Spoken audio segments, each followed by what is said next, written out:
You ever have one of those days, you're on a tight deadline and you make a really silly mistake? Maybe you sent a critical email to the wrong person or, just completely flubbed some simple math on a budget. We usually just blame ourselves, right? We think, I was so careless. But what if the real culprit isn't you? What if it's a powerful, kind of hidden force that takes over your mind whenever you feel like you just don't have enough? Well, that's what we're diving into today. We're going to explore the scarcity trap and how that feeling of not having enough, whether it's time, money, or even social connection, completely changes how we think and how we act. All right, so here's the roadmap. First, we're going to start with a pretty shocking real-world story to show you just how high the stakes are. Then we'll get into the actual science of what scarcity does to your brain. From there, we'll see how this whole thing creates a nasty, vicious cycle. But don't worry, we'll talk about the antidote, a concept called slack. And finally, we'll lay out some real, practical ways you can start designing your way out of the trap. So let's kick things off with a story that gets right to the heart of the matter. How is it possible for incredibly smart, highly trained professionals to make just catastrophic mistakes? This isn't about someone not having the right skills. It's about a situation that can totally overwhelm even the best of us. Let's just put it out there bluntly. Does scarcity make you dumb? Now, this is a provocative question. I know, but it's at the core of what we're talking about. And the answer is, well, it's not that you actually lose intelligence. It's not like your IQ points just vanish. But as we're about to see, something almost as bad happens. You lose access to your full brain power. This brings us to a really tragic example, the Tenerife air disaster back in 1977. It's the deadliest accident in the history of aviation. Now, I want you to think of the pilot's mental energy like a phone battery. First, there were new regulations about how long he could fly. That put a ton of time pressure on him, a slow, constant drain on his battery. Then, on the day of the disaster, this super dense fog rolls in, making it incredibly urgent to take off. That's another huge chunk of his battery gone. And finally, just minutes before it all goes wrong, he's forced to do this insanely difficult maneuver, turning a massive 747 around on a narrow runway. At this point, his mental battery is blinking red. It's almost completely empty. And the result? This veteran, highly skilled pilot got so tunnel vision on the one single goal, I have to get in the air now, that he made a fatal error. He started his takeoff without getting clearance and slammed right into another plane. And just listen to the words from the official crash investigation report. He seemed a little absent. His anxiety to get on his way led to a basic error. You see, this wasn't some reckless guy. This was a top-tier professional whose mind was completely captured by a single urgent need. The scarcity of time created such an intense focus that he literally became blind to everything else, including the most fundamental rule of aviation safety. Okay, so that story raises a huge question. What is actually happening inside our brains in moments like that? Let's peel back the layers now and really look at the science behind this. We're going to unpack what's known as the tax that scarcity puts on your mind. So first things first, let's get a really clear definition. A scarcity mindset isn't just about actually not having something. It's the feeling of having less than you feel you need. And that distinction is absolutely crucial. You could have two people with the exact same amount of money in the bank. One feels totally fine, while the other feels a crushing sense of scarcity. It's that subjective feeling that kicks this whole cognitive chain reaction into gear. And here it is, the core idea. Scarcity captures our attention, and it does it involuntarily. You can't just decide to ignore it. It's like having a loud, persistent notification going off in your brain 24/7. This constant distraction imposes what researchers call a bandwidth tax. It literally eats up your mental processing power, the bandwidth you need for everything else, like planning for the future, solving complex problems, or even just controlling your impulses. And what's really fascinating is that this bandwidth tax isn't just a clever metaphor. It lines up almost perfectly with a really well-established idea from educational psychology called cognitive load theory. Think of it like this. Any teacher will tell you that if you give a student a worksheet that's confusingly designed, it creates extraneous load and makes it way harder for them to learn the actual material.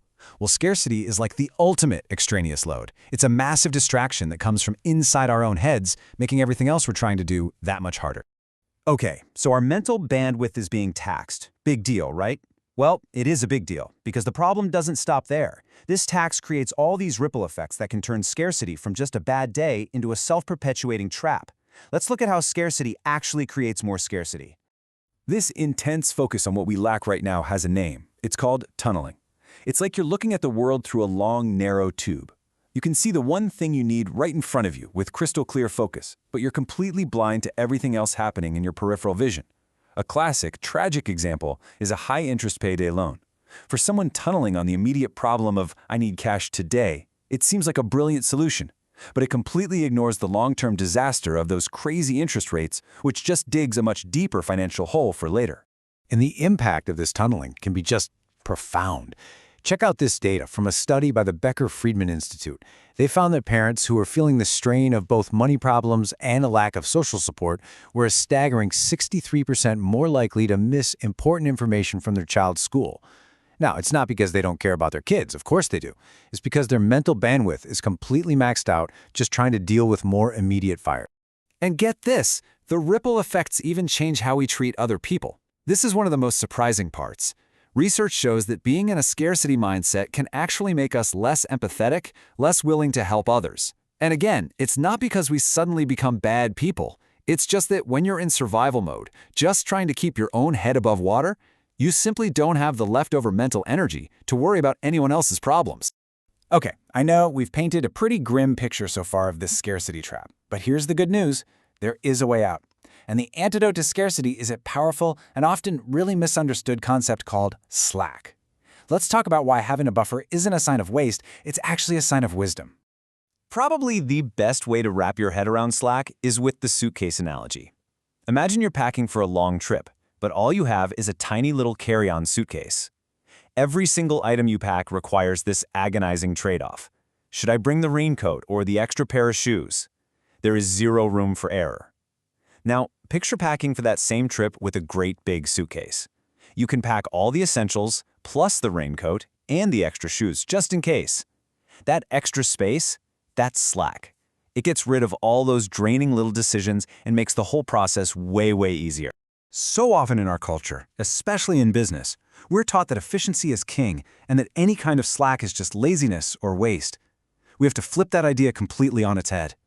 The traditional view says running at 100% capacity is the goal, but the smarter behavioral perspective understands that running at 100% leaves you with zero room for surprises, zero room for mistakes, zero room for life to happen. Slack isn't waste. It is the vital buffer that gives you agility, that sparks creativity, and that actually gives you the mental space to think about the future. So the takeaway here is that we have to be intentional about building slack into our lives and our workplaces. For this last part, let's get super practical. Let's look at how we can actively design a way out of the scarcity trap and finally recapture our minds. Here's a fantastic strategy for creating mental slack, and it comes from a pretty interesting source. President Obama famously talked about how he only wore gray or blue suits. Why? He said he was trying to pare down decisions. He didn't want to waste a single ounce of mental energy on trivial things like what to eat or wear, because he had so many other much bigger decisions to make. He was intentionally building slack into his decision-making process. So what can you do, starting today? Here are 5 really simple ways to build more slack into your day. First, define your priorities first thing in the morning. Second, create buffers between your meetings. Instead of a 30-minute meeting, schedule it for 25. Instead of an hour, make it 50. It's a game changer. Third, block off time for deep, focused work where you turn off all the notifications. Fourth, take real, scheduled breaks to let your brain recover. And fifth, even just a few minutes of meditation can do wonders for restoring that precious mental bandwidth. And if you're a leader, this might be the most important lesson of all. It's not about blaming the pilot when they make a mistake. It's about designing a better cockpit, a better system for everyone to work in. That means being crystal clear about priorities so your team isn't wasting bandwidth on the wrong stuff. It means planning big decisions for times when people are fresh, not at 5 p.m. on a Friday. It means spreading out the cognitive load and building in time for actual rest and recovery. It's about changing the environment, not just demanding more from people. So we've seen that scarcity, that feeling of not having enough, is so much more than just a circumstance. It's a psychological trap that hijacks our attention and literally reduces our ability to think clearly.